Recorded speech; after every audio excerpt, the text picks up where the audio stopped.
ಈ ನಾಗದೋಷ ಅನ್ನೋದು ಹೇಗೆ ಬರೋದು, ಅಂದರೆ ಹೇಗೆ ಗೊತ್ತಾಗುತ್ತೆ ಇದು ಬಂದಾಗ ಬದುಕಲ್ಲಿ ಏನೆಲ್ಲ ಏರಿಳಿತಗಳು ಸಂಭವಿಸಬಹುದು? ನಾಗದೋಷ ಅಂದ್ರೆ ಕೆಲವರಿಗೆ ಹೆಚ್ಚಿನವರಿಗೆ ಅವರ ಮೂಲ ಸ್ಥಳ ಮೂಲ ನಾಗ ಸಾನ್ನಿಧ್ಯ ಯಾವ್ದಂತಲೇ ಗೊತ್ತಿರೋದಿಲ್ಲ. ಅದನ್ನು ಹುಡುಕುವ ತನಕ ನಾಗ ಬಿಡೋದಿಲ್ಲ. ಹೆಚ್ಚಿನವರು ಏನ್ ಯೋಚನೆ ಮಾಡಿದ್ದಾರೆ ಅಂದ್ರೆ ಕಾಳ ಸರ್ಪ ಅಂದ್ರೆ ನಾಗದೋಷ ಅಂತ ಯೋಚನೆ ಮಾಡಿದ್ದಾರೆ. ಖಂಡಿತ ಅಲ್ಲ. ಓಕೆ, ನಾಗದೋಷವೇ ಬೇರೆ, ಕಾಳ ಸರ್ಪವೇ ಬೇರೆ. ಈಗ ನಾಗದೋಷ ಅಂತ ಬಂದಾಗ ಅವ್ರಿಗೆ ಏನು ಅದು ಹೆಂಗ್ ಗೊತ್ತಾಗುತ್ತೆ ಇದು ನಾಗದೋಷನೇ ಅಂತ ಹೇಳಿ ಗೊತ್ತಾಗೋದು ಹೆಂಗೆ ಅಂತ? ಒಂದನೇದಾಗಿ ಅವರಿಗೆ ಮೈಯೆಲ್ಲ ತುರಿಕೆ ಬರ್ತದೆ. ಕೆಲವರಿಗೆ ಅವರು ಯಾವುದೇ ಉದ್ಯೋಗಗಳನ್ನು ಮಾಡ್ಲಿಕ್ಕೆ ಹೋದ್ರು ಅದು ಆಗಲ್ಲ, ಅಥವಾ ಮದುವೆಯೂ ಆಗದೆ ಇರುವಂತದ್ದು ಇರ್ತದೆ. ಈ ಗ್ರಹಗಳೆಲ್ಲ ರಾಹುಕೇತುಗಳ ನಡುವೆ ಬಂದಾಗ ಅದೆಲ್ಲ ಬಂಧನದಲ್ಲಿಟ್ಟಿರ್ತವೆ. ಆ ಬಂಧನದಿಂದ ಅವುಗಳನ್ನು ಬಿಡಿಸ್ತಾ ಹೋಗ್ಬೇಕು. ಅದಕ್ಕೆ ಕಾಳ ಸರ್ಪ ಶಾಂತಿ ಮಾಡ್ಬೇಕು. 1 ತಿಂಗಳು ಮನುಷ್ಯ ಒಂದು ದಾರಿಯಲ್ಲಿ ನಡ್ಕೊಂಡು ಹೋಗ್ತಾ ಇದ್ರೆ ಅಂದ್ರೆ ಅಲ್ಲಿ ಹುಲ್ಲು ಸಹ ಹುಟ್ಟಲ್ಲ ಅಂತಾರೆ. ದೃಷ್ಟಿ ಅಂದ್ರೆ ಹಾಗೆ. ಈಗ ಹುಡುಗನಿಗೆ ಕುಜದೋಷ ಉಂಟ ಅಂತ ಮಾಡಿ, ಹುಡುಗಿಗೆ ಕುಜದೋಷ ಇಲ್ಲ, ಆಗ ಹುಡುಗಿಗೆ ಪ್ರಾಬ್ಲಮ್ ಜಾಸ್ತಿ ಆಗುತ್ತೆ. ಒಂದು ಮದುವೆ ಅಂತ ಮಾಡುವಾಗ ಒಂದು ಜಾತಕ ನೋಡಿ ಮದುವೆ ಆಗೋದು ಉತ್ತಮ ಅಂತ ಹೇಳಿ. ಖಂಡಿತ. ನೀವು ಜಾತಕ ಮಾಡ್ಲೇ ಇಲ್ಲ, ಜಾತಕ ಇಲ್ಲ, ಜಾತಕ ಅಂದ್ರೆ ಏನಂತ ಗೊತ್ತಿಲ್ಲ, ಆಗ ಪ್ರಾಬ್ಲಮ್ ಬರ್ದೇ ಇರ್ಬೋದು, ಬರ್ಲಬಹುದು. ಆದ್ರೆ ಜಾತಕ ನೀವು ಮಾಡಿದ್ಮೇಲೆ ಜಾತಕ ನೀವು ನೋಡಿಯೇ ಮದುವೆ ಮಾಡ್ಬೇಕು. ಈಗಲೂ ಈ ವಾಮಾಚಾರಗಳು ಇದೆಲ್ಲ ನಡೀತಾ ಇರುತ್ತಾ? ಇಲ್ಲ ಅಂತ ಹೇಳುವವರು ಇಲ್ಲ, ಉಂಟ ಅಂತ ಹೇಳುವವರು ಇದೆ.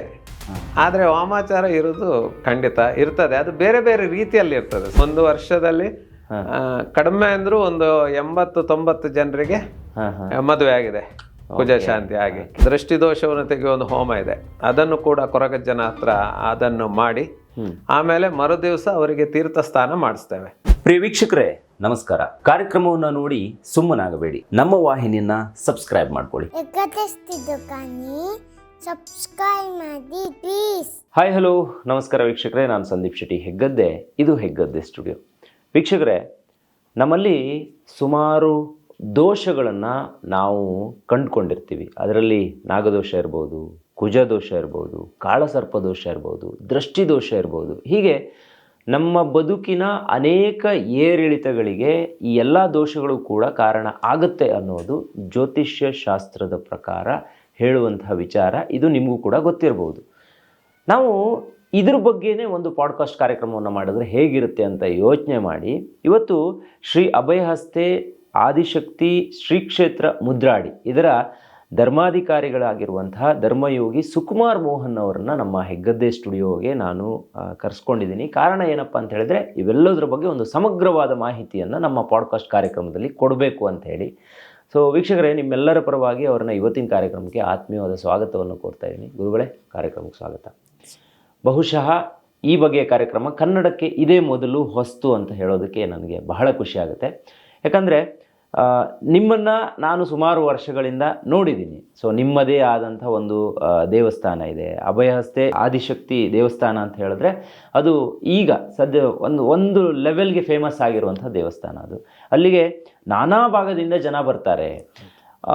ಅಲ್ಲಿ ನಾನು ಆ ದೇವಸ್ಥಾನಕ್ಕೆ ಎಂಟ್ರಿ ಆದಾಗ ಅಲ್ಲಿ ಅಭಯಹಸ್ತೆಯ ಒಂದು ಆಶೀರ್ವಾದದ ಜೊತೆಗೆ ಅನೇಕ ದೈವಗಳ ಬೀಡು ಕೂಡ ನಿಮ್ಮ ದೇವಾಲಯ ಹೌದು ಅನ್ನೋದು ಕೂಡ ಗೊತ್ತು. ಸೊ ನನಗೆ ಈ ಇತ್ತೀಚಿನ ದಿನದಲ್ಲಿ ಸುಮಾರು ಜನ ಸೋಷಿಯಲ್ ಮೀಡಿಯಾದಲ್ಲಿ ಅದ್ರ ಬಗ್ಗೆ ಮಾತಾಡ್ತಾರೆ, ಹೇಳ್ತಾರೆ, ಕೆಲವೊಂದು ಮಾಹಿತಿಗಳನ್ನು ನಾವು ಕೂಡ ಕೇಳಿಸ್ಕೊತಾ ಇರ್ತೀವಿ. ಈ ನಾಗದೋಷಕ್ಕೆ ಪರಿಹಾರಗಳಿರುತ್ತೆ, ಅಥವಾ ಈ ಜಾತಕದಲ್ಲಿ ಕೆಲವೊಂದು ದೋಷಗಳಿರುತ್ತೆ. ಕೆಲವೊಬ್ರಿಗೆ ಮದುವೆನೇ ಆಗೋದಿಲ್ಲ, ಅದಕ್ಕೂ ದೋಷ ಇರುತ್ತೆ. ಕೆಲವೊಬ್ರಿಗೆ ಮದುವೆ ಆದರೆ ಬೇಗ ಅಂದರೆ ಡಿವೋರ್ಸ್ ಹೋಗುವಂತಹ ಕೆಲವು ಇರಾದೆಗಳು ಕೂಡ ಇರುತ್ತೆ. ಸೊ ಇವೆಲ್ಲದಕ್ಕೆ ಕಾರಣ ಏನು, ಹೇಗಿರುತ್ತೆ, ಯಾಕೆ ಹೀಗೆಲ್ಲ ಆಗುತ್ತೆ ಅನ್ನೋದ್ರ ಬಗ್ಗೆ ಒಂದು ಸ್ಥೂಲವಾಗಿ ಮಾತಾಡುವಂಥ ಕಾರ್ಯಕ್ರಮ ಇದು ಅಂತ ಹೇಳೋದಕ್ಕೆ ಇಷ್ಟಪಡ್ತೀನಿ.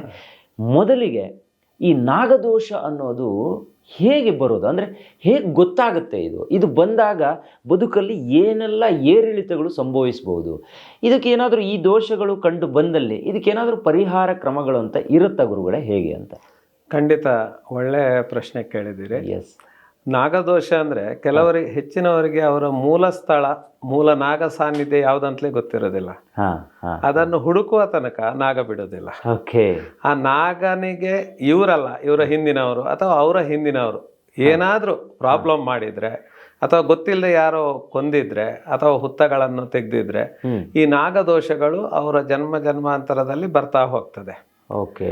ಅದರ ದೋಷವನ್ನು ನಿವಾರಣೆ ಮಾಡಿದ್ರೆ ಮಾತ್ರ ಅದು ಸರಿಯಾಗ್ತಾ ಹೋಗ್ತದೆ. ಉದಾಹರಣೆಗೆ ಮೊನ್ನೆ ಒಂದು 4 ತಿಂಗಳ ಹಿಂದೆ ಕ್ಷೇತ್ರಕ್ಕೆ ಒಬ್ರು ಬಂದ್ರು, ಮಂಗಳೂರಿನವರು. ಅವ್ರು ಬಂದವರು, ಅವರಿಗೆ ಎಲ್ಲಿ ಅಂತ ಅನ್ಕಂದ್ರೆ ಮನೆಯವರು ಅವರನ್ನು ಎತ್ಕೊಂಡು ಬಂದಿದ್ದಾರೆ ಕ್ಷೇತ್ರಕ್ಕೆ. 28 ವರ್ಷದ ಹುಡುಗ ಓಕೆ. ಎತ್ಕೊಂಡು ಬಂದಿದ್ದಾರೆ. 2 ಕಾಲಿಲ್ಲ, ಎಲ್ಲ ಆಸ್ಪತ್ರೆ ಆಗಿದೆ, ಎಲ್ಲ ಕಡೆ ಹೋಗಿದ್ದಾರೆ, ಏನು ಮಾಡಿದ್ರು ಆಗ್ಲಿಲ್ಲ. ಮತ್ತೆ ನೋಡುವಾಗ ಅವರ ಮೂಲ ನಾಗಸ್ಥಳ ಯಾವುದು ಅಂತ ಹುಡುಕಬೇಕಾಯ್ತು, ಗೊತ್ತಾಯ್ತು. ಆ ನಂತರ ನೋಡುವಾಗ ಹಿಂದೆ ಅವರಂದ್ರೆ ಅವರ ಸಂಸಾರದವರು ಒಬ್ರು ಒಂದು ನಾಗನ ಹತ ಮಾಡಿದ್ರು ಗೊತ್ತಿಲ್ಲದೆ. ಆದ್ರಿಂದ ಅವರಿಗೆ ಆ ಪ್ರಾಬ್ಲಮ್ ಬಂತು. ಅದಕ್ಕೆ ಆ ಮೂಲಸ್ಥಾನವನ್ನು ನೋಡ್ತು, ಆಮೇಲೆ ಅದಕ್ಕೆ ಬೇಕಾದಂತ ಪರಿಹಾರಗಳನ್ನೆಲ್ಲ ಮಾಡ್ತು. ಈಗ ನಾಗದೋಷ ಅಂತ ಬಂದಾಗ ಅವ್ರಿಗೆ ಏನು, ಅದು ಹೆಂಗ್ ಗೊತ್ತಾಗುತ್ತೆ ಇದು ನಾಗದೋಷನೇ ಅಂತ ಹೇಳಿ ಗೊತ್ತಾಗೋದು ಹೆಂಗೆ ಅಂತ? ಒಂದನೇದಾಗಿ ಅವರಿಗೆ ಮೈಯೆಲ್ಲ ತುರಿಕೆ ಬರ್ತದೆ ಕೆಲವರಿಗೆ ಅವರು ಯಾವುದೇ ಉದ್ಯೋಗಗಳನ್ನು ಮಾಡ್ಲಿಕ್ಕೆ ಹೋದ್ರು ಅದು ಆಗಲ್ಲ, ಅಥವಾ ಮದುವೆಯೂ ಆಗದೆ ಇರುವಂತದ್ದು ಇರ್ತದೆ. ಮತ್ತೆ ದಿನದಿಂದ ದಿನಕ್ಕೆ ಯಶಸ್ವಿಯಾದವರು ಕುಂಠಿತ ಆಗ್ತಾ ಹೋಗ್ತಾರೆ. ಕೆಲವು ಸಲ ಏನಾಗ್ತದೆ ಅಂದ್ರೆ ಈ ಜಾಗ ಸಮತಟ್ಟು ಮಾಡ್ಲಿಕ್ಕಾಗಿ ಕೆಲವು ಮಿಷನರಿಗಳಿರ್ತಾವಲ್ಲ, ಅವುಗಳಿಗೆ ಗೊತ್ತಿಲ್ಲದೆ ಅದ್ರ ಅಡಿಗೆ ಬಿದ್ದು ಸಹ ಕೆಲವು ಸಾಯೋದೇ ಇರ್ತದೆ. ಆದ್ರೆ ನಾಗದೋಷದ್ದು ಖಂಡಿತ ಇದ್ದೇ ಇದೆ. ಇದನ್ನ ಪರಿಹಾರನೂ ಮಾಡ್ಕೊಳ್ಳಿಕ್ಕೂ ಆಗತ್ತೆ, ಪರಿಹಾರ ಮಾಡ್ಕೊಳ್ಳೇಬೇಕು. ಯಾವುದೇ ಒಂದು ಕಷ್ಟ ಬಂದ್ರು ಅದಕ್ಕೆ ಪರಿಹಾರ ಇದ್ದೇ ಇದೆ ನಂಬಿದವರಿಗೆ. ಓಕೆ. ಕೆಲವೊಬ್ರು ನಂಬೋದಿಲ್ಲ, ನಾನು ಇದು ಯಾವ್ದನ್ನು ನಂಬಲ್ಲ, ಇದೆಲ್ಲ ಸುಮ್ಮನೆ ಆಡಂಬರ ಮಾಡ್ತಾರೆ, ಕಾಟಾಚಾರಕ್ಕೆ ಮಾಡ್ತಾರೆ, ಹಿಂಗೆಲ್ಲ ಹೇಳ್ತಾರೆ. ಅಂತವ್ರಿಗೆ ಏನ್ ಹೇಳೋದು? ಒಂದು ವೇಳೆ ಅವ್ರು ಆ ರೀತಿ ಹೇಳಿದ್ರು ಅವ್ರನ್ನದು ಖಂಡಿತ ಬಿಡುದಿಲ್ಲ. ಹೇಗಂದ್ರೆ ಅವ್ರಲ್ದಿದ್ರೆ ಅವ್ರ ಮಕ್ಕಳಿಗೆ, ಅವ್ರ ಮಕ್ಕಳಿಗೆ ಅಲ್ದಿದ್ರೆ ಅವ್ರ ಮಕ್ಕಳಿಗೆ ದಿನದಿಂದ ದಿನಕ್ಕೆ ಬೇರೆ ಬೇರೆ ರೀತಿಯ ಪ್ರಾಬ್ಲಮ್ಗಳು ಆಗಿ ಖಂಡಿತ ಅವರಿಗೆ ಆ ದೋಷ ನಿವಾರಣೆಯನ್ನು ಅವರ ಫ್ಯಾಮಿಲಿಯಲ್ಲಿ ಯಾರಾದ್ರೂ ಮಾಡ್ಲೇಬೇಕು. ಮಾಡದೆ ಖಂಡಿತ ಏಳ್ಗತಿ ಆಗಲ್ಲ. ಈಗ ನಾವು ಬೆಂಗಳೂರಲ್ಲಿರೋರು, ಸೊ ನಮಗೆ ಇಲ್ಲಿ ನಾಗದರ ಗುಡಿ ಅಂತ ಹೇಳಿದ್ರೆ ಸಾಮಾನ್ಯವಾಗಿರುತ್ತೆ. ಈ ದೋಷಗಳನ್ನೆಲ್ಲ ಪರಿಹಾರ ಮಾಡೋದಕ್ಕೆ ಬಹುಶಃ ದಕ್ಷಿಣ ಕನ್ನಡ ಈ ಭಾಗದಲ್ಲಿ ಸುಮಾರು ದೇವರ ಕಾರ್ಯಗಳು ನಡೀತಾ ಇರುತ್ತೆ. ಬಹುಶಃ ನಿಮ್ಮ ಒಂದು ಸನ್ನಿಧಾನ ಇರೋದು ಹೆಬ್ರಿಯಲ್ಲಿ. ಸೊ ಅಲ್ಲಿ ಏನೆಲ್ಲ ಪರಿಹಾರ ಕ್ರಮಗಳು ನಡೀತಾ? ಅಲ್ಲಿ ನಾಗನ ಸಾನ್ನಿಧ್ಯ ಇದೆ. ಅಂದ್ರೆ ಎಲ್ಲಿಯೂ ಇಲ್ಲದೆ ಇರುವಂತ ನಾಗ ಕಲ್ಲುಗಳು ಸಹ ಕೆಲವು ಇದೆ ನಮ್ಮಲ್ಲಿ. ಬೇರೆ ಬೇರೆ ಜಾತಿ ಮತ ಭೇದಗಳಿಲ್ಲದೆ ತಂದು ಕಲ್ಲು ಪ್ರತಿಷ್ಠಾಪನೆ ಮಾಡಿದವರು ಇದ್ದಾರೆ.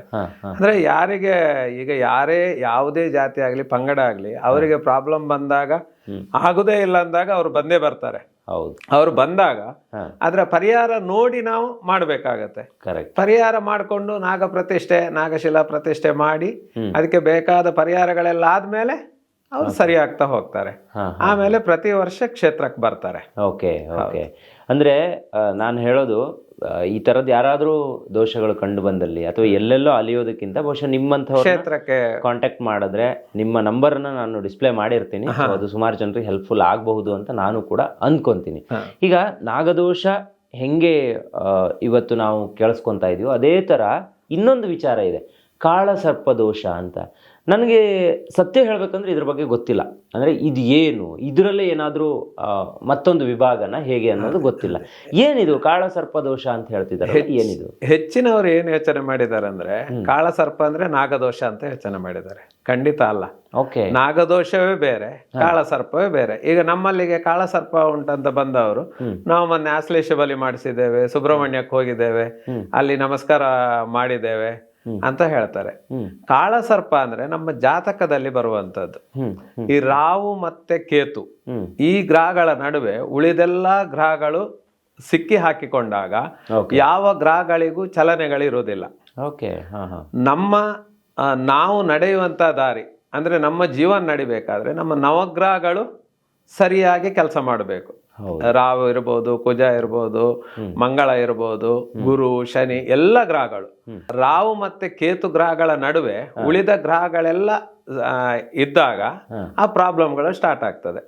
ರಾಹು ಕೇತುಗಳಾಗಿ ಕಾಳಸರ್ಪ ಆಗ್ತದಲ್ಲ, ಕಾಳಸರ್ಪ ಅಂದ್ರೆ ನಿಮ್ಮ ಆರೋಗ್ಯ ದಿನದಿಂದ ದಿನಕ್ಕೆ ಆರೋಗ್ಯದಲ್ಲಿ ಪ್ರಾಬ್ಲಮ್ ಬರ್ತದೆ, ಅಥವಾ ಉದ್ಯೋಗದಲ್ಲಿ ಪ್ರಾಬ್ಲಮ್ ಬರ್ತದೆ. ಆಮೇಲೆ ಮದುವೆಯೇ ಆಗದೇ ಇರ್ಬೋದು. ಅಂದ್ರೆ ಆ ಗ್ರಹಗಳೆಲ್ಲ ಚಲನವಲನಗಳು ಸರಿ ಇದ್ರೆ ಮಾತ್ರ ನಮ್ಮ ಜೀವನ ನಡೀತದೆ. ಅದಕ್ಕೆ ಕಾಳಸರ್ಪ ಅಂತ ಹೇಳ್ತಾರೆ. ಈ ಗ್ರಹಗಳೆಲ್ಲ ರಾಹುಕೇತುಗಳ ನಡುವೆ ಬಂದಾಗ ಅದೆಲ್ಲ ಬಂಧನದಲ್ಲಿಟ್ಟಿರ್ತವೆ. ಆ ಬಂಧನದಿಂದ ಅವುಗಳನ್ನು ಬಿಡಿಸ್ತಾ ಹೋಗ್ಬೇಕು. ಅದಕ್ಕೆ ಕಾಳಸರ್ಪ ಶಾಂತಿ ಮಾಡಬೇಕು. ಓಕೆ, ಹಾಂ ಹಾಂ ಹಾಂ ಹಾಂ, ಓಕೆ. ಈ ಕುಜ ದೋಷ ಅಂತ ಇನ್ನೊಂದು ದೋಷ ಇದೆ. ಬಹುಶಃ ಇದು ಸುಮಾರು ಜನ ನಾನು ಇತ್ತೀಚಿನ ದಿನದಲ್ಲಿ ಕೇಳೋದು ಅಥವಾ ನೋಡೋದು, ಮದುವೆನೇ ಆಗ್ತಾ ಇಲ್ಲ, ಮದುವೆ ಆದರೂ ಒಂದು 2-3 ತಿಂಗಳಿಗೆಲ್ಲ ಡಿವೋರ್ಸ್ ಆಯಿತು, ಈ ಥರ ಎಲ್ಲ ಸುಮಾರು ಜನ ಹೇಳೋದನ್ನು ಕೇಳಿದ್ದೆ. ಕೆಲವೊಬ್ರಿಗೆ 2 ಮದುವೆ ಯೋಗ ಇರುತ್ತೆ ಜಾತಕದಲ್ಲಿ ಅಂತಲೂ ಕೂಡ ಹೇಳ್ತಾರೆ. ಏನಿದು ಕುಜ ದೋಷ ಅಂತ ಹೇಳಿ? ಕುಜ ದೋಷ ಇದ್ರೆ 2 ಮದುವೆ ಯೋಗ ಇದೆ ಅಂತ. ಓಕೆ, ಮಂಗಳ ದೋಷ ಅಂತ ಹೇಳ್ತೇವೆ. ಕುಜ ಶಾಂತಿ, ಕುಜ ದೋಷ ಇದ್ರೆ ಕುಜ ಶಾಂತಿ ಮಾಡಲೇಬೇಕು. ಒಂದು ವೇಳೆ ಕುಜ ಶಾಂತಿ ಮಾಡದೇ ಇದ್ರೆ, ಈಗ ಹುಡುಗನಿಗೆ ಕುಜ ದೋಷ ಉಂಟಂತ ಮಾಡಿ, ಹುಡುಗಿಗೆ ಕುಜ ದೋಷ ಇಲ್ಲ, ಆಗ ಹುಡುಗಿಗೆ ಪ್ರಾಬ್ಲಮ್ ಜಾಸ್ತಿ ಆಗುತ್ತೆ. ಕೆಲವು ಸಲ ಹೇಳಲಿಕ್ಕೆ ಆಗೋದಿಲ್ಲ, ವೈದವ್ಯ ಬಂದರೂ ಬಂತು, ಆ ರೀತಿ ಎಲ್ಲ ಆಗತ್ತೆ. ಅದಕ್ಕೆ ಕುಜ ಶಾಂತಿ ಮಾಡಿ, ಈಗ ಹುಡುಗನಿಗೆ ಕುಜ ದೋಷ ಇದ್ರೆ ಕುಜ ಶಾಂತಿ ಮಾಡಿ ಕದಳಿ ವಿವಾಹ ಮಾಡಬೇಕು. ಹುಡುಗಿಗಿದ್ರೆ ಕುಜ ಶಾಂತಿ ಮಾಡಿ ಕುಂಭ ವಿವಾಹ ಮಾಡಬೇಕು. ಅಂದ್ರೆ ಕುಂಭ ಅಂದ್ರೆ ಅದು ನಾರಾಯಣ, ಇದು ಲಕ್ಷ್ಮಿ, ಕದಳಿ ಅಂದ್ರೆ ಲಕ್ಷ್ಮಿ. ಇದನ್ನು ಮಾಡಿದ್ರೆ ಅವರಿಗೆ ಒಂದು ಮದುವೆ ಆದಾಗ ಆಯ್ತು, ಮತ್ತೊಂದು ಮದುವೆಯಲ್ಲಿ ಪ್ರಾಬ್ಲಮ್ ಆಗುದಿಲ್ಲ ಅಂತ ಅದು ಆ ಪೂಜೆಯಲ್ಲಿ ಗೊತ್ತಾಗುತ್ತೆ. ಈಗ ಮದುವೆ ಆಗ್ತಾನೆ ಇಲ್ಲ ಅಂದ್ರೆ, ಈಗ ಸೆಟ್ ಆಗ್ತಾ ಇಲ್ಲ, ಈಗ ಹುಡುಗನಿಗೆ ಹುಡುಗಿ ಸೆಟ್ ಆಗ್ತಾ ಇಲ್ಲ, ಹುಡುಗಿಗೆ ಹುಡುಗ ಸೆಟ್ ಆಗ್ತಾ ಇಲ್ಲ ಅಂತ ಹೇಳಿದ್ರೆ ಅಂಥವ್ರಿಗೆ ಏನಾದರೂ ದೋಷ ಪರಿಹಾರ? ಅದಕ್ಕೂ ಕುಜನೇ, ಕುಜ ದೋಷ ಇದ್ರೆ ಅದಾಗಲ್ಲ. ಕೆಲವರಿಗೆ ಮದುವೆ ಸೆಟ್ ಆಗಲ್ಲ. ಒಂದು ವೇಳೆ ನಾವು ಏನಾದ್ರು ಪ್ರಯತ್ನ ಪಟ್ಟು ಮದುವೆ ಮಾಡಿದ್ರೆ ಅವರ ಜೀವನದಲ್ಲಿ ಪ್ರಾಬ್ಲಮ್ ಬರ್ಬೋದು. ನೀವು ಸಾಧಾರಣ ಡೈವರ್ಸ್ ಸಾಧಾರಣ ನೀವು ನೋಡಿದ್ರೆ ಒಂದು ಜಾತಕದಲ್ಲಿ ಕುಜ ಇದ್ದೇ ಇರುವ ಚಾನ್ಸ್ ಜಾಸ್ತಿ ಇದೆ. ಹೌದಾ? ಈ ಡಿವೋರ್ಸ್ ಆಗಿರೋದೆಲ್ಲ ಬಹುಶಃ ಆ ಸಬ್ಜೆಕ್ಟ್ ಇದ್ದೇ ಇರುತ್ತೆ. ಅಂದ್ರೆ ಈಗ ಒಂದು ಮದುವೆ ಅಂತ ಮಾಡುವಾಗ ಒಂದು ಜಾತಕ ನೋಡಿ ಮದುವೆ ಆಗೋದು ಉತ್ತಮ ಅಂತ ಹೇಳಿ? ಖಂಡಿತ. ನೀವು ಜಾತಕ ಮಾಡ್ಲೇ ಇಲ್ಲ, ಜಾತಕ ಇಲ್ಲ, ಜಾತಕ ಅಂದ್ರೆ ಏನಂತ ಗೊತ್ತಿಲ್ಲ, ಆಗ ಪ್ರಾಬ್ಲಮ್ ಬರ್ದೇ ಇರ್ಬೋದು, ಬರ್ಲಬಹುದು. ಆದ್ರೆ ಜಾತಕ ನೀವು ಮಾಡಿದ್ಮೇಲೆ ಜಾತಕ ನೀವು ನೋಡಿಯೇ ಮದುವೆ ಮಾಡಬೇಕು. ಒಂದು ವೇಳೆ ಈಗ ಒಂದು ಹುಡುಗನ ಜಾತಕ ಒಂದು ಹುಡುಗಿಗೆ ಕಳಿಸ್ತಂತ ಮಾಡಿ, ಅದರಲ್ಲಿ ಹುಡುಗನ ಜಾತಕದಲ್ಲಿ ಕುಜದೋಷ ಇದ್ರೆ ಅವ್ರು ಹೇಳಲ್ಲ, ಹುಡುಗಿ ಕಡೆಯವರು ಇದು ಬೇಡ ನಮ್ಗೆ ಸೆಟ್ ಆಗಲ್ಲ ಅಂತ ಮಾತ್ರ ಹೇಳ್ತಾರೆ. ಆದ್ರೆ ಇವರು ಕುಜದೋಷ ಪರಿಹಾರ ಮಾಡಿ ಕುಜ ಶಾಂತಿ ಮಾಡಿ ಆಮೇಲೆ ಕದಳಿ ವಿವಾಹ ಮಾಡಿದ್ರೆ ಆ ಪ್ರಾಬ್ಲಮ್ಗಳು ಬರೋದು ಕಡಿಮೆ, ಬರೋದಿಲ್ಲ. ಓಕೆ, ಬಹುಶಃ ಆ ಪ್ರಾಬ್ಲಮ್ಗಳೆಲ್ಲ ಇದ್ರೂ ಅಲ್ಲಿ ಸಾಲ್ವ್ ಆಗುತ್ತೆ. ಹೌದೌದು. ಈ ತರ ಆಗಿರುವ ಉದಾಹರಣೆಗಳು ನಿಮ್ಮ ಸನ್ನಿಧಾನದಲ್ಲಿ ಬರ್ತಾ ಇರ್ತಾರ ಹೇಗೆ? ಖಂಡಿತ, ತುಂಬಾ ಜನ ಬರ್ತಾ ಇರ್ತಾರೆ. ಓಕೆ, ಹೌದು. ಕ್ಷೇತ್ರಕ್ಕೆ ಕುಜ ದೋಷ, ಕುಜ ಶಾಂತಿ, ಆಮೇಲೆ ಕದಳಿ ವಿವಾಹ, ಕುಂಭ ವಿವಾಹ ತುಂಬಾ ಇಲ್ಲಿ ಚಾಮರಾಜನಗರ ಇಲ್ಲಿ ಮದುವೆ ಇದಾಗಿ 2 ತಿಂಗಳಲ್ಲಿ ಮದುವೆ ಆದವರೆಲ್ಲ ಇದ್ದಾರೆ. ಹೌದಾ? ತುಂಬಾ. ಈಗ 1 ವರ್ಷದಲ್ಲಿ ಕಡಿಮೆ ಅಂದ್ರೂ ಒಂದು 80-90 ಜನರಿಗೆ ಮದುವೆ ಆಗಿದೆ ಕುಜ ಶಾಂತಿ ಆಗಿ. ಮತ್ತೆ ಏನೇ ಪೂಜೆ ಮಾಡಿದ್ರು ಕೂಡ, ಏನೇ ಶಾಂತಿ ಮಾಡಿದ್ರು ಕೂಡ ನಮ್ಗೆ ನಂಬಿಕೆ ಇರ್ಬೇಕು ಸರ್. ನಾವು ಪೂಜೆ ಮಾಡಿಸಿದ್ದೇವೆ, ಇದರಿಂದ ಖಂಡಿತ ತಾಯಿ ಮಾಡಿಸ್ತಾರೆ ಅನ್ನೋ ನಂಬಿಕೆ ನಮ್ಗಿದ್ರೆ ಖಂಡಿತ ತಾಯಿ ಮಾಡಿಸ್ತಾರೆ. ಹೌದು ಹೌದು. ಈಗ ಬೆಂಗಳೂರಲ್ಲಿ ಒಂದು ತುಂಬಾ ಜಾಸ್ತಿ ಹೈಪ್ ಇರೋದು ಈ ತಡೆ ಹೊಡೆಯೋದು, ದೃಷ್ಟಿ ಆಗಿದೆ ಹೋಗಿ ತಡೆ ಹೊಡ್ಕೊಂಡು ಬನ್ನಿ ಅಂತೆಲ್ಲ ಸುಮಾರು ಜನ ಹೇಳ್ತಾರೆ. ನಾನು ಬೇರೆ ಬೇರೆ ಕಡೆ ಎಲ್ಲ ಇದನ್ನ ನೋಡಿದ್ದೀನಿ. ಈ ದೃಷ್ಟಿ ಆಗೋದು ನಿಜಾನ? ದೃಷ್ಟಿ ಅಷ್ಟೊಂದು ಪವರ್ಫುಲ್ ಇರುತ್ತಾ? ಜನರ ದೃಷ್ಟಿ ಏನೋ ಹೇಳ್ತಾರೆ, ಕಲ್ಲು ಬೇಕಾದ್ರೂ ಹೊಡೆದೋಗ್ಬಿಡುತ್ತೆ ಅಂತ. ಅದ್ರ ಬಗ್ಗೆ ಒಂದ್ ಸ್ವಲ್ಪ ಮಾತಾಡ್ಬೋದಾ ಅಂತ? ಖಂಡಿತ. ದೃಷ್ಟಿ ದೋಷ ಇದ್ದಷ್ಟು ಅದರಷ್ಟು ಪವರ್ಫುಲ್ ಬೇರೆ ಯಾವ್ದಿಲ್ಲ ಅಂತ ಹೇಳ್ಬೋದು. ಓಕೆ. ಆ ಮನುಷ್ಯರ ದೃಷ್ಟಿ ಉಂಟಲ್ಲ, ನೀವು ಗೊತ್ತಿರ್ಬೋದು, ಈ ಕಾಡಲ್ಲಿ ಎಲ್ಲ ಪ್ರಾಣಿಗಳು ಎಲ್ಲೆಲ್ಲೆಲ್ಲ ಓಡಾಡ್ತವೆ. 1 ತಿಂಗಳು ಮನುಷ್ಯ ಒಂದು ದಾರಿಯಲ್ಲಿ ನಡ್ಕೊಂಡು ಹೋಗ್ತಾ ಇದ್ರೆ ಅಂದ್ರೆ ಅಲ್ಲಿ ಹುಲ್ಲು ಸಹ ಹುಟ್ಟಲ್ಲ ಅಂತಾರೆ. ಕರೆಕ್ಟ್. ದೃಷ್ಟಿ ಅಂದ್ರೆ ಹಾಗೆ. ಹಿಂದಿನ ಕಾಲದಲ್ಲಿ ಬಾವಿ ತೆಗಿತಾರಲ್ಲ, ಬಾವಿಯಲ್ಲಿ ಬಂಡೆ ಇದ್ರೆ, ನಮ್ಮ ಊರಾಚೆ ಆಗಿದೆ, ಬಂಡೆ ಇದ್ರೆ ಆ ಬಂಡೆ ತೆಗಿಲಿಕ್ಕೆ ಆಗುದಿಲ್ಲ. ಈಗೆಲ್ಲ ಮಿಷನರಿ ಬಂದಿದೆ, ಎಲ್ಲ ಬಂದಿದೆ. ಆಗ ಅವರು ತುಂಬಾ ದೃಷ್ಟಿ ಇದ್ದವರು ಹೇಳ್ತಾರಂತೆ, ನೀವು ಅದಕ್ಕೊಂದು ಪಂಚೆ, ವೈಟ್ ಪಂಚೆ ಹಾಕಿ ಇಡಿ, ನಾನ್ ನಾಳೆ ಬೆಳಿಗ್ಗೆ ಏನಂತ ನೋಡ್ತೇನೆ ಅಂತ. ಅಂದ್ರೆ ಇದು ನಮ್ಮ ತಂದೆಯವರು ಹಿಂದೆ ಹೇಳಿದ ಕತೆ. ಓಕೆ. ಆಯ್ತಂತ ಹೇಳಿದಾಗ ಅವರು ಮರುದಿವಸ ಬೆಳಿಗ್ಗೆ ಹೋಗಿ ಅಲ್ಲಿ ಹೇಳಿದ್ರೆ ಸಾಕಂತೆ, ಏನು ನಾನು ಅಲ್ಲಿಂದ ಎದ್ದು ನಡ್ಕೊಂಡು ಬಂದಿದ್ದೇನೆ, ನಿನ್ಗೆ ಮೇಲೆ ಬರ್ಲಿಕ್ಕೆ ಆಗ್ಲಿಲ್ವಾ ಅಂತ. ಇಡೀ ಕಲ್ಲು ಪುಡಿಯಾಗಿ ಹೋಗ್ತಿತ್ತಂತೆ ಬಾವಿ ಒಳಗಿದ್ದದ್ದು. ಅಂದ್ರೆ ದೃಷ್ಟಿಯಲ್ಲಿ ಅಷ್ಟು ಇದಿದೆ. ಈ ದೃಷ್ಟಿ ಈಗ ನಾವೆಲ್ಲ ಈಗ ನಾವು ಸೋಷಿಯಲ್ ಮೀಡಿಯಾದಲ್ಲೇ ಇದ್ದೀವಿ ಅಥವಾ ಎಲ್ಲೊಂದರಲ್ಲಿ ತೋರಿಸ್ಕೊಂತಾ ಇರ್ತೀವಿ, ಏನೋ ಒಂದು ಆಗ್ತಾ ಇರುತ್ತೆ. ಈ ದೃಷ್ಟಿಗೆ ಹೆಂಗೆ ಪರಿಹಾರ? ದೃಷ್ಟಿ ದೋಷಕ್ಕೆ ಬೇರೆ ಬೇರೆ ತರ ಪರಿಹಾರಗಳಿರ್ತವೆ. ಅಂದ್ರೆ ಕ್ಷೇತ್ರದಲ್ಲಿ ನಾವು ಮಾಡೋ ಪರಿಹಾರ ಬೇರೆ, ಅಂದ್ರೆ ದೃಷ್ಟಿದೋಷ ಅಥವಾ ವಾಮಾಚಾರ ಇಂಥದ್ದು ಯಾವ್ದಿದ್ರು ಕೂಡ ಕ್ಷೇತ್ರದಲ್ಲಿ ನಾವು ಪೂಜೆ ಮುಖಾಂತರನೇ ಪರಿಹಾರ ಮಾಡೋದು. ಈಗ ನಮ್ಮ ಕ್ಷೇತ್ರ ನೀವು ನೋಡಿದಿರಿ, ಹೌದು, ಕ್ಷೇತ್ರದಲ್ಲಿ 24 ದಿವಸ ಅವರ ಹೆಸರಲ್ಲಿ ನಾವು ಪೂಜೆ ಮಾಡ್ತೇವೆ. ಓಕೆ. ಮತ್ತೆ ಒಂದು ದಿವಸ, ಮೊದಲ ದಿವಸ ನಾವು ದುರ್ಗಾ ನಮಸ್ಕಾರ, ದುರ್ಗಾ ಹೋಮ, ಸರ್ವಾಲಂಕಾರ ಪೂಜೆ, ಪುಷ್ಪಾಲಂಕಾರ ಪೂಜೆ ಇದೆಲ್ಲವನ್ನು ಅವರ ಹೆಸರಲ್ಲಿ ಮಾಡಿ, ಆಮೇಲೆ ದೃಷ್ಟಿದೋಷವನ್ನು ತೆಗೆಯುವ ಒಂದು ಹೋಮ ಇದೆ, ಅದನ್ನು ಕೂಡ ಕೊರಗಜ್ಜನ ಹತ್ರ ಅದನ್ನು ಮಾಡಿ, ಆಮೇಲೆ ಮರು ದಿವಸ ಅವರಿಗೆ ತೀರ್ಥಸ್ಥಾನ ಮಾಡಿಸ್ತೇವೆ. ಆಮೇಲೆ 24 ದಿವಸ ಅವ್ರ ಹೆಸರಲ್ಲಿ ಪೂಜೆ ನಡೀತದೆ. ಅಂದ್ರೆ ಅದು ಹೇಗಂದ್ರೆ ಅವ್ರು ಯಾವತ್ತು ಆ ದೃಷ್ಟಿದೋಷವನ್ನು ನಿವಾರಣೆ ಮಾಡ್ಕೊಳ್ತಾರ, ಕ್ಷೇತ್ರದಲ್ಲಿ ಒಂದು ಪೂಜೆ ಮಾಡ್ತಾರ, 24 ದಿವಸ ಪೂಜೆ ಆಗತ್ತಲ್ಲ, ಆಮೇಲೆ ಯಾವತ್ತೂ ಕೂಡ ಯಾರು ವಾಮಾಚಾರ ಮಾಡ್ಲಿ ಅಥವಾ ದೃಷ್ಟಿದೋಷ ಯಾವುದೇ ಆದ್ರೂ ಅವರಿಗೆ ಅದು ಟಚ್ ಆಗಲ್ಲ.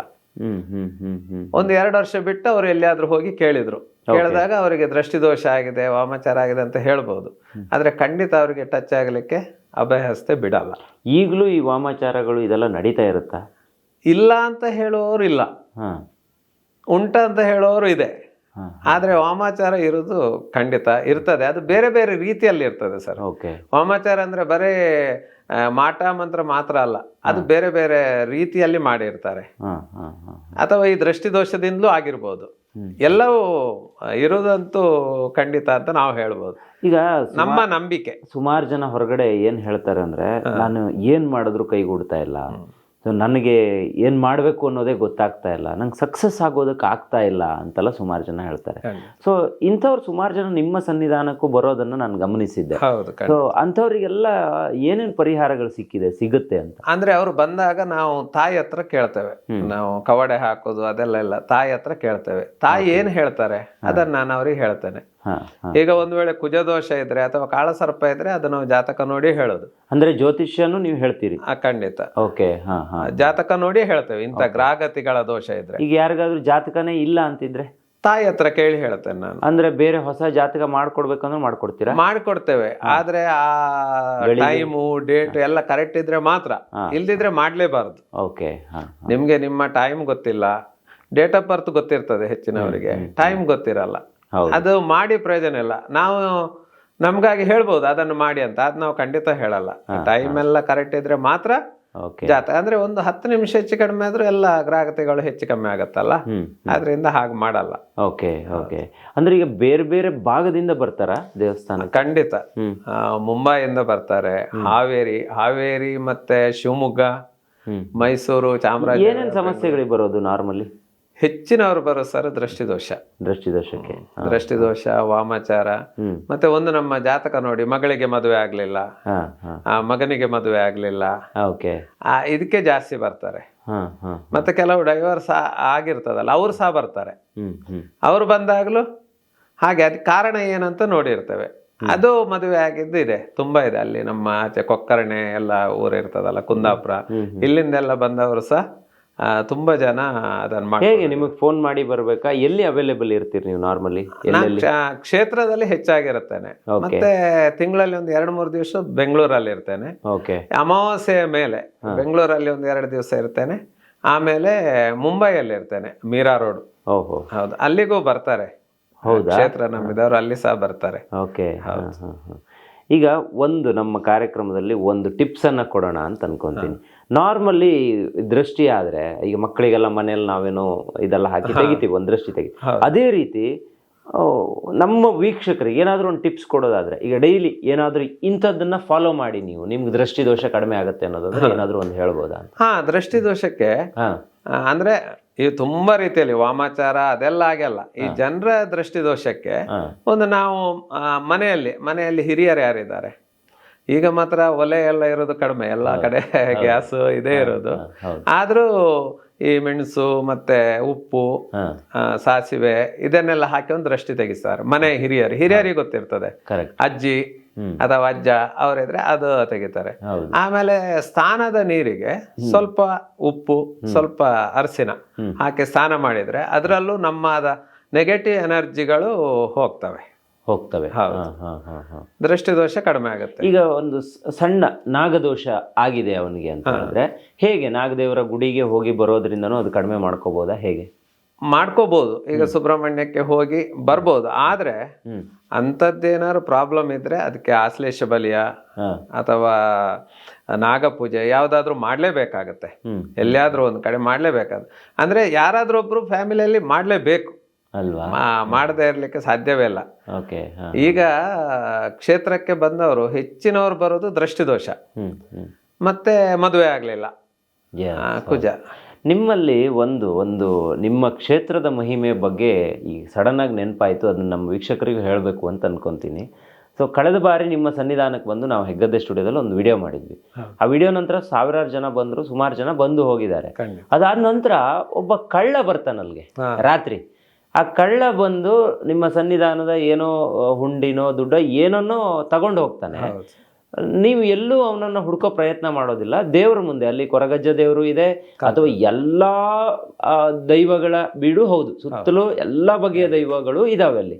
ಸೊ ಆ ದೈವದಲ್ಲೇ ನೀವು ಮೊರೆ ಇಡ್ತೀರಾ, ಆತ ನಿಮಗೆ ಸಿಕ್ಬಿಡ್ತಾನೆ. ಒಂದು ವಾರನೋ 2 ದಿನನೋ ಎಷ್ಟರಲ್ಲೋ ಸಿಗ್ತಾನೆ. ಏನದು ಕತೆ ಆಗಿರೋದು? ಕಲ್ಕುಡ ಕಲ್ಲುರಟಿ ಮತ್ತೆ ಕೊರಗಜ್ಜನ ಡಬ್ಬಿಯ ಹಣ ತೆಗಿಲಿಕ್ಕೆ ಬಂದಿದ್ದವ. ಓಕೆ. ಅದು ಕೊರಗಜ್ಜನ ಡಬ್ಬಿ ತಕೊಂಡು ಹೋಗಿದ್ದ, ಮತ್ತೆ ಕಲ್ಕುಡ ಕಲ್ಲುರಟಿ ಡಬ್ಬಿದ ಹಣ ಸಹ ತಕೊಂಡು ಹೋಗಿದ್ದ. ಓಕೆ. ನಾವು ಅದರ ಬಗ್ಗೆ ಏನು ತುಂಬಾ ಟೆನ್ಷನ್ ತಕೊಳ್ಳಿಲ್ಲ, ಯಾಕಂದ್ರೆ ಯಾರಿಗೂ ಹೇಳಲಿಕ್ಕೆ ಹೋಗ್ಲಿಲ್ಲ, ಏನಿಲ್ಲ. ಆದ್ರೆ ಕಲ್ಕುಡ ಕಲ್ಲುರಟಿ ನಮ್ಮ ತಾಯಿಯ ದರ್ಶನ ನಿಲ್ತಾರೆ. ಕಲ್ಲುರಟಿ ಹತ್ರ ಹೇಳ್ತು, ಓಕೆ, ನಿಮ್ಮ ಡಬ್ಬಿಯ ಹಣ ತೆಗ್ದಿದ್ದಾರೆ. ಅವ್ರು ಯಾವ್ದಕ್ಕೂ ತೆಗ್ದಿರ್ಬೋದು, ಅದು ನಮ್ಗೆ ಗೊತ್ತಿಲ್ಲ. ಆದ್ರೆ ಜನರ ಮನ್ಸಲ್ಲಿ ಏನಾಯ್ತು, ಕಳ್ಳ ಬಂದ ಕ್ಷೇತ್ರಕ್ಕೆ ಅಂತ ಆಯ್ತು. ಇದಕ್ಕೆ ನೀವು ಅವನನ್ನು 1 ವಾರದೊಳಗೆ ನಮ್ಗೆ ಹುಡುಕಿ ನೀವೇ ಕೊಡ್ಬೇಕು. ಓಕೆ. ನಾವು ದೈವದ ಹತ್ರ ಹಾಗೆ ಮಾತಾಡಬಾರ್ದು, ನಿಜವಾಗಿ ನೀವು ಹುಡುಕಿ ಕೊಡ್ಬೇಕಂತ ನಾವು ಹೇಳ್ತು. ಕೊರಗಜ್ಜನ ಹತ್ರವೂ ಹಾಗೆ ಹೇಳ್ತು. ಆ ಸಮಯದ ಕೊರಗಜ್ಜನ ಕಾಲ್ ಆಯ್ತು, ಹಾಗೆ ಹೇಳ್ತು. ಕಲ್ಲುರಟಿ 7 ದಿವಸದಲ್ಲಿ ನಾನು ಹುಡುಕಿ ಕೊಡ್ತೇನೆ ಅಂತ. ಕೊರಗಜ್ಜ ಸಹ ನಾನು 7 ದಿವಸದಲ್ಲಿ ಹುಡುಕಿ ಕೊಡ್ತೇನೆ ಅಂತ ಹೇಳಿದ್ರು. ನಾವು 2 ಕಡೆ ಹೇಳಿದ್ದೇನು, ನೀವು ಹುಡುಕಿ ಕೊಟ್ರೆ ನಿಮ್ಗೆ ಕಲ್ಕುಡ ಕಲ್ಲುರಟಿಗೂ ಮತ್ತೆ ಕೊರಗಜ್ಜನಿಗೂ ಜೋಡು ಕೋಲ ಕೊಡ್ತೇವೆ ಅಂತ, 2 ಒಟ್ಟಿಗೆ ಜೋಡು ಕೋಲ ಕೊಡ್ತೇವೆ ಅಂತ ಹೇಳ್ತು.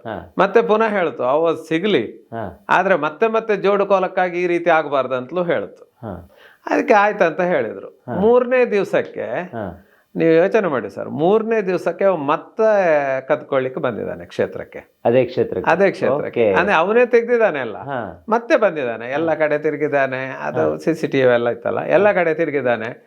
ಹೊರಗಡೆ ಕೊರಗಜ್ಜನ ಹತ್ರ ನಿಂತ್ಕೊಂಡು ತಲೆ ಗಿಣ್ತಾ ಇದ್ದಾನೆ. ನಮ್ಮ ಹುಡುಗರು ಎಲ್ಲಿ ಕಾರ್ಯಕ್ರಮಕ್ಕೆ ಹೋಗಿ ಬರುವಾಗ ನಿಂತ್ಕೊಂಡು ಅವನಿಗೆ ಎಂತ ಮಾಡ್ಬೇಕಂತ ಗೊತ್ತಿಲ್ಲ, ಎಲ್ಲಿ ಹೋಗ್ಬೇಕಂತ ಗೊತ್ತಿಲ್ಲ, ನಿಂತ್ಕೊಂಡಿದ್ದಾನೆ, ಸುತ್ತು ಬರ್ತಾ ಇದ್ದಾನೆ ಅಲ್ಲಿ. ಅದನ್ನ ನೋಡಿದ ಕೂಡಲೇ ಇವ್ರು ಹುಡುಗರು ಯಾರ ಇದ್ದಾರಲ್ಲ ನಿಲ್ಸಿದ ಕೂಡಲೇ ಅವನಿಗೆ ಒಂದೇ ಸಲ ಏನೋ ಗೊತ್ತಾಯ್ತು, ಬೈಕ್ ಹಿಡ್ಕೊಂಡು ಹೋದ. ಅಲ್ಲಿ ಆಗುಂಬೆ ಹತ್ರ ಮತ್ತೆ ಹಿಡಿದ್ರು ಅವನನ್ನು. ಹಿಡಿದು ಕರ್ಕೊಂಡು ಬಂತು, ಸ್ಟೇಷನ್ಗೆ ಕೊಡ್ತು. ಅದು ಮತ್ತೇನೆ ಕತೆ. ಆಮೇಲೆ ನಾವು 15 ದಿವಸದಲ್ಲಿ ಮಾಡಿಸ್ತೇವೆ ಅಂತ ಹೇಳ್ತಾ 15 ದಿವಸದಲ್ಲಿ ನಾವು ಕೋಲ ಸಹ ಮಾಡ್ತು. ನೋಡಿ, ಇದು ಬಹುಶಃ ಬೇರೆ ಕಡೆ ಎಲ್ಲ ನಾನು ಜಾಸ್ತಿ ಎಲ್ಲೂ ಕೇಳಿಲ್ಲ. ಅಂದ್ರೆ ಈ ತರನು ಒಂದು ಆಗುತ್ತೆ, ಇದೆಲ್ಲ ಮಿರಾಕಲ್ ಇದು, ಅಲ್ವಾ? ಸೊ ಒಂದು ಸನ್ನಿಧಾನದಲ್ಲಿ ಶಕ್ತಿ ಇದೆ ಅಂದ್ರೆ ಮಾತ್ರ ಹಿಂಗೆಲ್ಲ ಆಗೋದು. ನಿನ್ನೆ ಚಂಡಿಕೋಮ ಇತ್ತು ಸರ್. ಆಗ ಅವರು ಭಟ್ರು ಬಂದವರು ಹೇಳಿದ್ರು, ಹೊಸೊಬ್ರು ಬಂದಿದ್ರು. ಅವ್ರು ಹೇಳಿದ್ರು, ಇಲ್ಲಿ ಒಳಗಡೆ ಕಾಲು ಇಡುವಾಗ್ಲೇ ವೈಬ್ರೇಷನ್ ಆಗ್ತದೆ ಅಂತ ಕ್ಷೇತ್ರದಲ್ಲಿ. ಅಂದ್ರೆ ಎಲ್ಲ ದೇವರು, ನಂದಿಕೇಶ್ವರ, ಆದಿಶಕ್ತಿ, ಎಲ್ಲ ದೈವಗಳು ಎಲ್ಲ ಇದೆ. ನೀವು ಯಾವ್ದಿಲ್ಲ ಅಂತ ಕೇಳ್ಬೋದು, ಆ ರೀತಿ ಇದೆ. ಮತ್ತೆ ಎಲ್ಲ ಕಡೆಗೂ ಅದೇ ರೀತಿ ಪೂಜೆ ಆಗ್ತಾ ಇದೆ. ಬಂದವರು ಯಾರ ಹತ್ರ ಏನ್ ಕೇಳ್ತಾರೆ ಅದು ಖಂಡಿತ ತಾಯಿ ಮಾಡಿಸಿ ಕೊಡ್ತಾರೆ. ಓಕೆ, ಖಂಡಿತ ಗುರುಗಳೇ. ನಾನು ಸ್ಪೆಷಲಿ ಯಾಕೆ ನಿಮ್ಮನ್ನ ಇವತ್ತಿನ ಪಾಡ್ಕಾಸ್ಟ್ಗೆ ಬನ್ನಿ ಅಂತ ಹೇಳಿದೆ ಅಂದ್ರೆ, ಈಗ ನಾಗದೋಷ ನಿಮಗೆ ಗೊತ್ತೇ ಇದೆ. ಸೊ ತುಂಬಾ ಜನ ಅದನ್ನ ಮಿಸ್ಯೂಸ್ ಮಾಡ್ಕೊಳ್ಳೋರು ನಮ್ಮ ನಡುವೆ ಇದ್ದಾರೆ. ಸೊ ಅಂಥ ಮಿಸ್ಯೂಸ್ಗಳು ಆಗಬಾರ್ದು.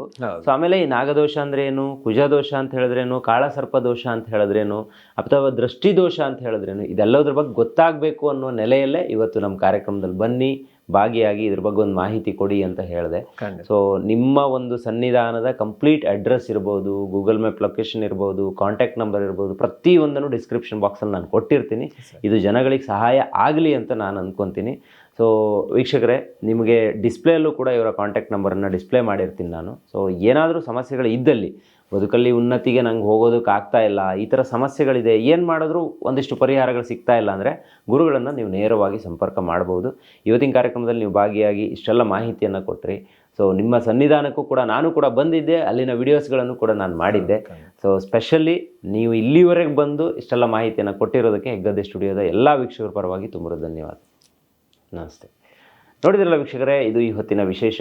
ಗುರುಗಳ ಕಾಂಟ್ಯಾಕ್ಟ್ ನಂಬರ್ ಡಿಸ್ಪ್ಲೇಲಿರುತ್ತೆ, ಡಿಸ್ಕ್ರಿಪ್ಷನ್ ಬಾಕ್ಸಲ್ಲೂ ಕಂಪ್ಲೀಟ್ ಡೀಟೇಲ್ಸ್ ಇರುತ್ತೆ, ಒಮ್ಮೆ ರೀಡ್ ಮಾಡ್ಕೊಳ್ಳಿ ಅಂತ ಹೇಳ್ತಾ ಇವತ್ತಿನ ಕಾರ್ಯಕ್ರಮ ಮುಗಿಸ್ತಾ ಇದ್ದೀನಿ. Stay tune, Heggadde studio.